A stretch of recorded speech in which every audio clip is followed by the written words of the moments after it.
So, let's talk about the first episode of The Continental, the John Wick prequel series. This episode dives right into the 1970s New York setting, introducing us to some key characters. Now there's this guy named Winston Scott, played by Colin Woodell, who's a younger version of Ian McShane's John Wick character. Winston's life takes a wild turn when the current manager of the Continental, played by Mel Gibson, ropes him into the whole mess. See, Gibson's character wants to track down Frankie, who happens to be Winston's brother. And what follows is a roller coaster ride of over 90 minutes filled with intrigue, epic shootouts, and all sorts of underworld shenanigans, just like what we love in the John Wick universe. But the thing is that the first episode leaves us hanging big time. I'm talking major cliffhanger vibes. We're left wondering about the fates of some significant characters. It's like they're teasing us for what's to come in the next episodes. So, yeah, buckle up because The Continental kicks off with a bang,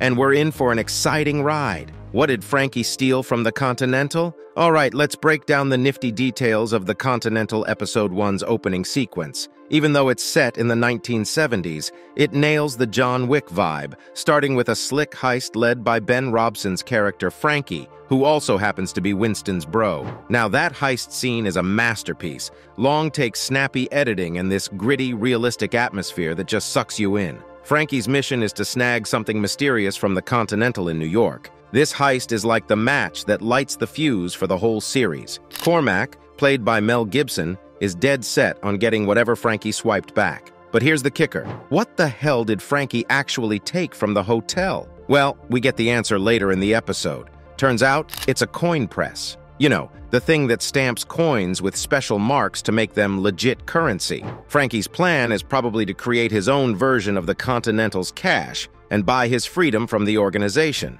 Juicy, right? At the end of the episode, it seems like Frankie hands over the box to Cormac. But surprise, surprise, when he opens it, it's not what he expected. So, where's that coin press hiding? Most likely in a secret spot known to both Winston and Frankie. And that replacement object came from Uncle Charlie's trailer, which means the real deal could be stashed there. If not, our money's on Winston having the goods by the end of this wild episode, Frankie's death. So let's talk about the dramatic ending of The Continental Episode 1. Picture this. Frankie, his wife Yen, and Winston are in a helicopter, clutching that mysterious coin press box for dear life. Why? Because Cormac's hot on their tails, and he's got a thing for that box. Frankie, being the stand-up guy he is, decides to make the ultimate sacrifice. He figures that Yen and Winston are only in trouble because of him, and that Cormac wants him more than anything else. So he jumps from the chopper, giving Yen and Winston a chance to escape. Now, here's where things get intense. Two deadly assassins, the twin siblings, are hot on Frankie's trail. The lady twin doesn't waste a second and shoots Frankie right in the head. It looks like a game over for him, but hey, this is the John Wick world, and they're known for surviving the craziest stuff. But here's the twist. Frankie doesn't get a mention in the main John Wick movies, which makes it seem like this might be his final showdown. Winston, fueled by vengeance, could be on a mission to take over the Continental from Cormac after this epic showdown. Winston plans his revenge. All right, so after Frankie's brave sacrifice and that intense showdown, we're left with a jaw-dropping final scene in The Continental Episode 1. Winston, fueled by rage and a thirst for revenge against Cormac, gets Yen to safety after what went down. Where does he take her, you ask? Well, he brings Yen to this seemingly innocuous karate dojo. But it's actually a front for a criminal operation run by Lou and her brother Miles. These two used to be allies of Frankie. So why is Winston teaming up with them? It's all about avenging Frankie's death. Winston knows he can't take on Cormac alone, and he enlists the help of Lou and Miles to make sure they all work together to settle the score. Revenge is on the menu, and it's going to be one wild ride in the episodes to come. Winston's last line is a John Wick Easter egg. Here's a cool little tidbit from the Continental Episode 1's ending that's sure to tickle your movie-loving brain. So Winston, fueled by that burning desire for revenge, drops a line that'll ring a bell for John Wick fans. He says, "I need guns, lots of guns."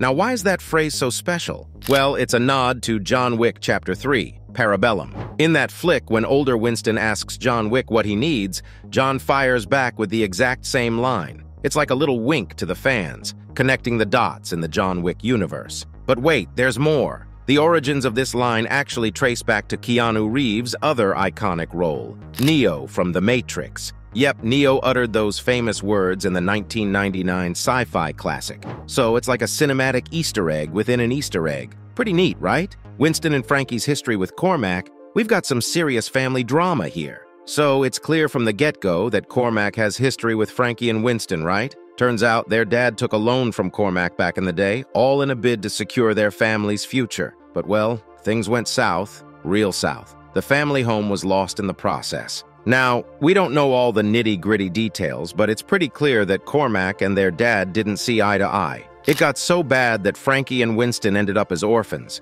with no parents to look out for them after Frankie got himself into some legal trouble. Here's where it gets juicy. Frankie, in a twist of fate, ended up working for Cormac. Yeah, you read that right. So that sealed the deal on his connection with the shady proprietor of the Continental. And why did Winston pack his bags and move all the way to London? Well, it's to escape the clutches of the man who wronged their father, Cormac. He cut ties with Frankie, who seemed to have made a deal with the devil to work for that guy. Family ties, betrayal, and revenge. The Continental is serving up some serious drama. Winston and Frankie's arrest. All right, let's dig into the backstory, especially that intriguing opening scene in The Continental Episode 1. So we kick things off with a flashback to 1955, where we see young Frankie and Winston getting arrested. Now Winston, he's clearly shaken by this whole situation, right? But here's the twist. Frankie, the older brother, steps up and says, "I'll take the fall for this, little bro. You're gonna be okay." But this is where it gets interesting. We still don't know exactly what crime Winston committed back then. The show's keeping that under wraps for now. What we do know is that Frankie sacrificed himself, taking the blame to give Winston a shot at escaping a life of crime. He even went as far as cutting ties with his own brother once he got out of prison. And that's what set them on this path of not speaking to each other until the events of The Continental. So, it's a tale of brotherly love, sacrifice, and secrets that's slowly unraveling as the series unfolds. Detective KD is looking for Frankie lastly. We've got Detective KD, who's been hot on Frankie's trail throughout the episode. Now, why is she so keen on finding him? Well, it's got something to do with Frankie's time in Vietnam. Turns out, there's a report that Frankie was killed in action during his service there, but lo and behold, he pops up in New York like nothing happened. Naturally, KD's got some questions. I mean, who wouldn't wonder how a supposedly deceased soldier ends up in the shady criminal world of New York? So that's why she's on Frankie's case. All these plot threads involving Winston, Cormac, Frankie, and the NYPD are slowly inching closer together. You can bet there's some explosive showdown on the horizon, teased by the Continental Episode 1's ending. That brings us to the end of today's video. Did you enjoy this first episode? Do let us know in the comments below. And if you haven't already, then please like and subscribe. We'll see you in the next one.